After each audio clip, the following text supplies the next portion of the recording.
This is a Sports Catastrophe production. Hey there, hello, ho there. It's Jeff Carter Diamond welcoming you to another Sports Catastrophe on this day. And on this day, January the 4th, in the year 2006, one of the greatest Rose Bowls of all time happened. Not just a Rose Bowl, this was for the BCS National Championship following the 2005 season. It would battle Texas and USC, the only two unbeaten teams left in NCAA football. And it worked out perfectly. Number 1 versus number 2 at the Rose Bowl for the BCS National Championship game. Although the Rose Bowl would have hosted the BCS title game as is because of the rotation. This was one of the best moments of all time. It is the highest rated BCS game in history. And that's saying a lot. They say this was one of the greatest Rose Bowls and the greatest game ever played. I doubt it. I think there was probably some great moments before 2006. Anyhow, Texas's game against USC was huge. All that. In fact, this was the last time Keith Jackson would call college football, but he had a few-year hiatus and then came back for a few years after that. And the last time that ABC would host a Rose Bowl, all that. Well, the 2007 Rose Bowl would be ESPN on ABC, but then by 2010, ESPN had the rights, and if you watched ABC, you couldn't get the Rose Bowl, which kind of ticks you off in a sense that, unless you have ESPN or TSN, you can't watch the Rose Bowl.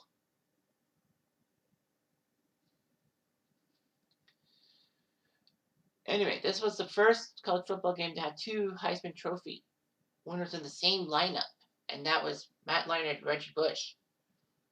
So anyway, this was a huge game. USC had a 34-game winning streak.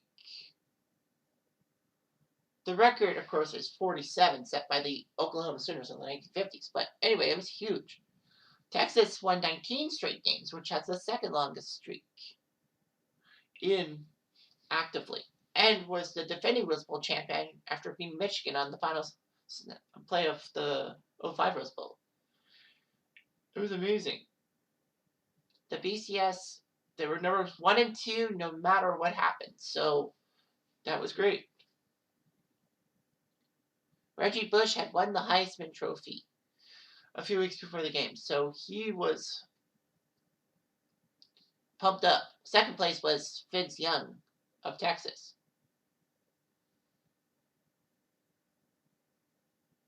So anyway, this was very anticipating. 1 versus 2 and all that.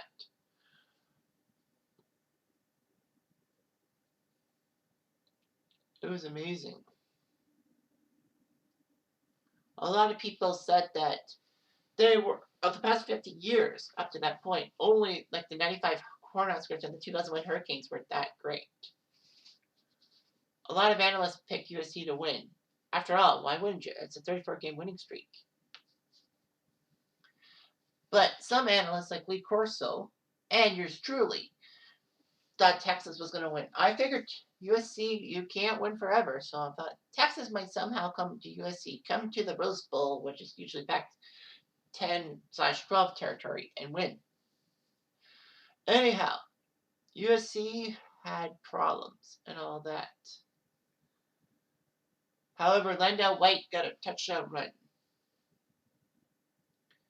It was 7-zip after the first quarter. Second quarter, Reggie Bush made a dumb move. He caught a great pass. He was at the 18-yard line. Decided to try to lateral the ball. Why? I don't know. But it was recovered by Texas. That was kind of stupid, don't you think? All that. However, Texas would not capitalize getting only a field goal. However, USC would try their best to get to Texas and all that.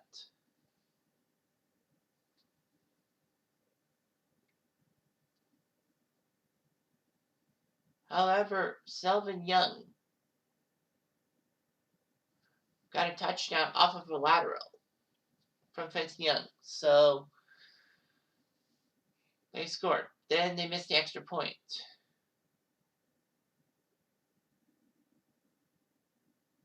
It was 13-7. No, 9-7, sorry. And then Texas got a touchdown play to make it 16-7. USC kicked a field goal with no time left in the first half to make it 16-10 Texas at the break. However, USC would capitalize on a drive, giving Lendell White a touchdown to make it 17-16. Vince Young scored a 14-yard touchdown run to make it 23-17 Texas. The lead would change hands once again, as Lendell White got another touchdown run to make it 24-23 USC after 3 quarters. In the fourth quarter, USC got a touchdown from Reggie Bush. Finally, he gets a touchdown run to make it 31-23. So, anyway, Texas got a field goal to make it 31-26, and then with about 6:40 left, Wayne Jarrett got a touchdown pass from Matt Leinart, 38-26 USC. Vince Young would score a touchdown run with 4 minutes left to make it 38-33. And USC should have been able to run the clock out, in a sense. Of course, there was a problem. With 2:13 left, USC, it was 4th and 2 at the Texas 45. Instead of going for a pooch punt to send Texas back, and they have a 5-point lead, they decided to go for it on 4th and 2. But Texas stopped Lendell White and got the ball back at their 44 with 2 minutes, 9 seconds left. So they still had a chance for a touchdown.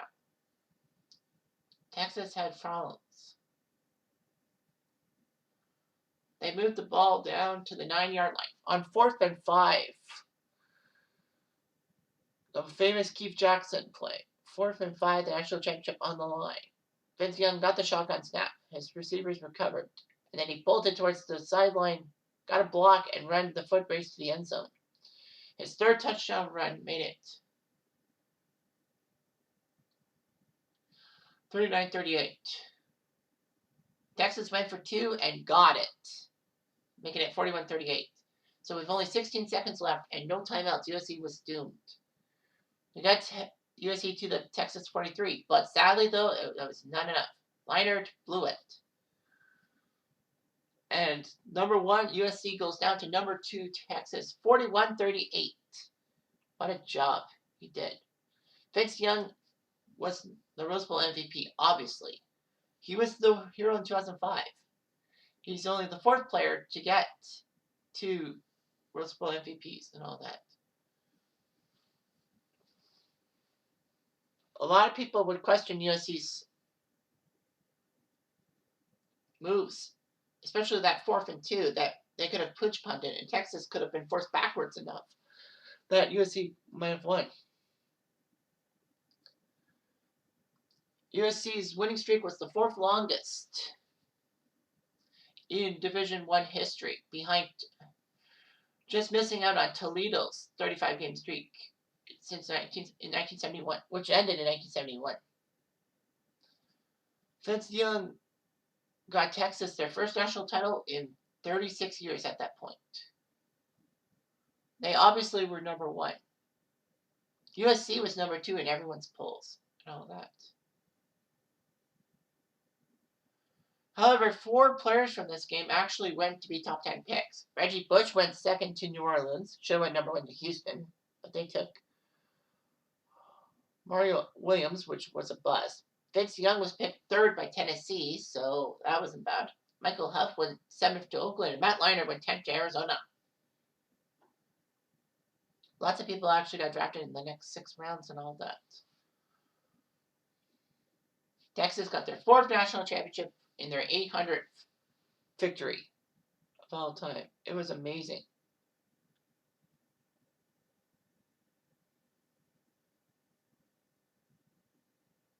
It was huge. In fact, it was the highest Nielsen ratings for a Rose Bowl since 1986. And there were plenty of Rose Bowls that actually could have had more national attention.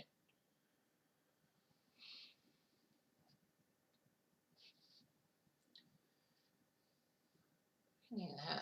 Anyway, the 2006 Rose Bowl and its controversial officials rulings were cited as a key reason why the NCAA football committee decided to add a coach's challenge the following season.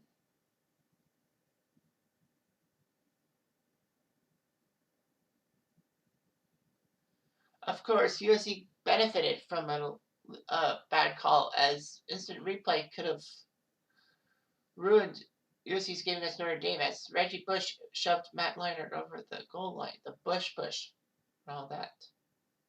USC and Texas would not meet again until 2017, where USC won in overtime. And in 2018, they met in the second game of a home and home. Texas crushed USC to that one. So a lot of records were set in that game. First downs by a team, Texas and USC both had 30. Most rushing yards in the Rose Bowl, Texas 289. Passing yards, USC 365. I don't know why that's a record. I mean, I know that. And total yards 574. But anyway, Vince Young had the most total offense of all time in a Rose Bowl. 267 yards passing and 200 rushing yards. And Vince Young had the rushing yards record at 200.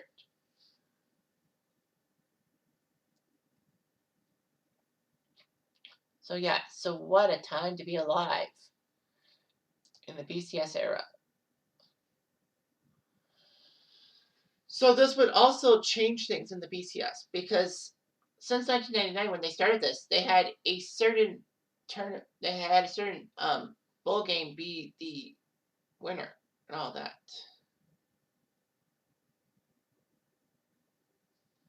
Like 99 was Fiesta, Sugar, Orange, Rose in that order. But by 2007, they made the BCS championship game a standalone game, so it would be played at a different stadium. For example, well, yeah. For example, the 2007 BCS game would be played in Arizona, but it wouldn't be the Fiesta Bowl. They would have a Fiesta Bowl, then have the BCS National Championship in the same stadium, but they would have to change a lot of things. A standalone season and all that.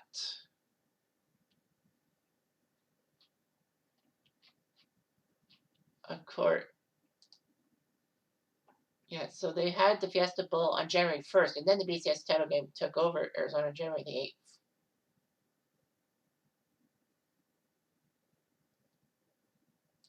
Of course, the 2007 Fiesta Bowl was the famous one that Boise State beat Oklahoma. So, anyway, yeah. So now you know about one of the greatest college football games of all time. I'm Jeff Diamond. I do.